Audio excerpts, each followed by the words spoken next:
नमस्कार दोस्तों। पश्चिम बंगाल की राजनीति इस समय चरम पर पहुंच रही है और स्थिति ये बन रही है पश्चिम बंगाल में कि जो राजनीतिक जानकार हैं और जो इस तरह के हालात को एनालिसिस करते रहे हैं, उन लोगों का ये मानना है कि शायद आने वाले कुछ समय में पश्चिम बंगाल में राष्ट्रपति शासन लगा दिया जाए। और जिस तरह का माहौल वहाँ पर पैदा हो गया है, सड़कों पर बीजेपी और टीएमसी के कार्यकर्ता खुलेआम आपस में एक दूसरे से भिड़ रहे हैं, हिंसा हो रही है, बीजेपी के कई कार्यकर्ताओं की हत्या हो चुकी है।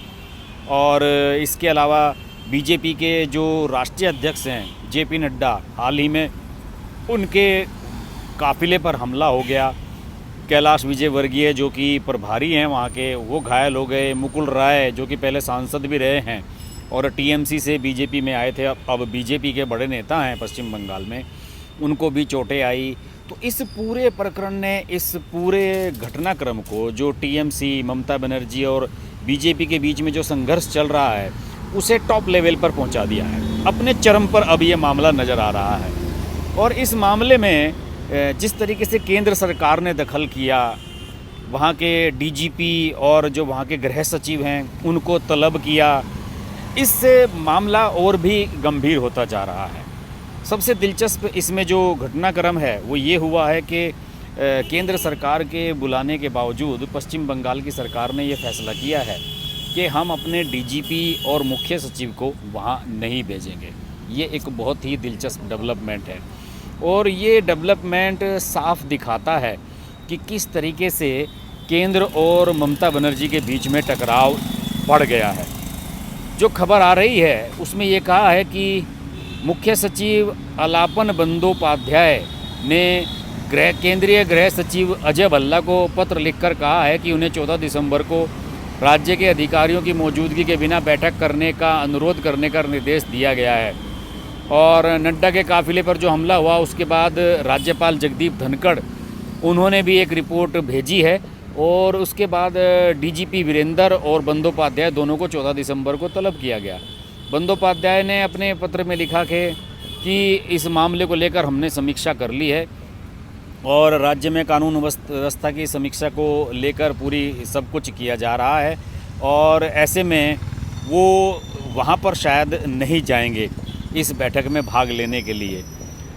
तो दोस्तों, ये जो चीज़ें हैं ये बहुत ही गंभीर हो रही हैं और राज्य सरकार का केंद्र को बिल्कुल भी भाव न देना और केंद्र का बार बार राज्य सरकार पर दबाव बनाना, ये सब तो रिफ्लेक्शन कर ही रहे हैं कि यहाँ पर स्थिति बिल्कुल भी सही नहीं है। मैंने अपने एक पिछले वीडियो में आपसे एक जिक्र किया था और उसमें मैंने ये कहा था कि पश्चिम बंगाल में राष्ट्रपति शासन की मांग कई लोग कर चुके हैं और कई वहाँ के, खासतौर से कैलाश विजयवर्गीय ने एक बयान में कहा था पिछले दिनों कि यहाँ राष्ट्रपति शासन लगना चाहिए, अराजकता है। कुछ और लोग भी कह चुके हैं इस बारे में, लेकिन फिर भी केंद्र इस मामले में हेजिटेट कर रहा है अभी तक। इसकी वजह यह है कि नरेंद्र मोदी सरकार ने, कोई भी हालात रहे हों, देश के किसी भी राज्य में अपने इस 6 साल के, 6.5 साल के कार्यकाल में कहीं राष्ट्रपति शासन नहीं लगाया है।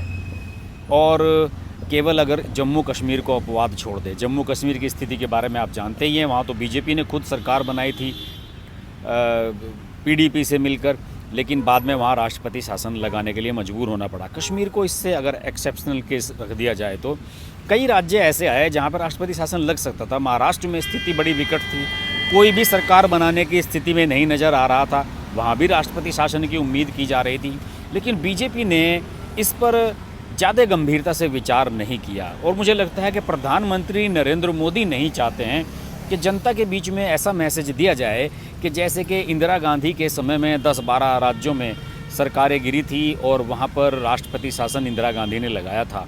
उन चीज़ों को आज भी डेमोक्रेटिक वैल्यूज़ के ख़िलाफ़ माना जाता है और ये माना जाता है कि इस तरह की जो प्रवृत्ति है वो लोकतंत्र के लिए बढ़िया नहीं है। प्रधानमंत्री नरेंद्र मोदी एक तरफ बात करते हैं, एक राष्ट्र एक चुनाव की बात करते हैं, तो ऐसी स्थिति में अगर वो किसी राज्य में राष्ट्रपति शासन की बात करेंगे, समय से पहले वहाँ चुनाव की स्थिति पैदा करेंगे, तो उनके इस उद्देश्य को, जो एक राष्ट्र एक चुनाव की बात कहता है, उसको धक्का पहुँचेगा। यही वजह है कि नरेंद्र मोदी, अमित शाह ये दोनों नहीं चाहते कि राष्ट्रपति शासन लगाया जाए पश्चिम बंगाल में। इसके अलावा अगर पश्चिम बंगाल में राष्ट्रपति शासन लगाया गया तो ये भी बहुत संभव है कि अब बीजेपी ने ममता बनर्जी के खिलाफ जो माहौल बना दिया है, उस माहौल का फ़ायदा बीजेपी ना उठा पाए। क्यों? हो सकता है कि अगर आप बीजेपी की सरकार गिरा दें तो ममता बनर्जी की सरकार अगर बीजेपी गिरा दे तो ये बहुत संभव है कि जनता की सहानुभूति ममता बनर्जी के साथ हो जाए। और ममता बनर्जी की पार्टी इस समय शहरी इलाकों में काफ़ी मजबूत है, जबकि बीजेपी अभी केवल ग्रामीण इलाकों में ही अपना बेस बना पाई है। बीजेपी ने यहाँ पर 18 लोकसभा सीटें जीतने के बाद काफ़ी अपने आप को चैनलाइज किया, सिस्टमेटिक किया, काफ़ी बड़े बड़े नेताओं को अपने साथ जोड़ने की कोशिश की, लगातार मुहिम की। जेपी नड्डा दौरा करके गए, अमित शाह दौरा करके गए और बीजेपी के बाकी नेता भी वहाँ जाते ही रहते हैं। तो ये सब चीज़ें जो एक चैनलाइज सिस्टम से चल रही हैं, राष्ट्रपति शासन लगने के बाद सब कुछ अव्यवस्थित हो जाएगा। और ये भी आरोप लगेंगे कि चुनावों में धांधली कराने के लिए बीजेपी ने ऐसा किया है, या फिर बीजेपी को अपनी जीत पर भरोसा नहीं है, बीजेपी को लग रहा है कि वो सीधे हाथ से घी नहीं निकाल पा रही है तो टेढ़ी उंगली करके घी निकालने की कोशिश कर रही है। इन सब चीज़ों को, इस तरह के मैसेज ना देने के लिए ही बीजेपी ने वहाँ पर राष्ट्रपति शासन की अब तक कोशिश नहीं की है। फ़िलहाल तो वहाँ पर जो राज्यपाल हैं वहाँ के जगदीप धनखड़, उन्होंने मोर्चा खोला हुआ है। उन्होंने कहा है कि ममता बनर्जी गलती कर रही हैं और यहाँ पर स्थिति बहुत ख़राब है।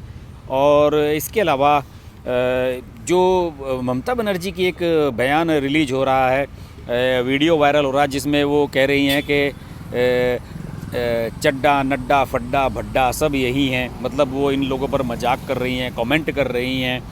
तो ये सब चीज़ें माहौल तो ख़राब कर ही रही हैं। इसके अलावा सबसे ख़ास बात यह है कि यहाँ पर पश्चिम बंगाल में जो ग्रामीण इलाके हैं, आदिवासी इलाके हैं, इन इलाकों में बीजेपी ने अच्छी खासी घुसपैठ अपनी बनाई है।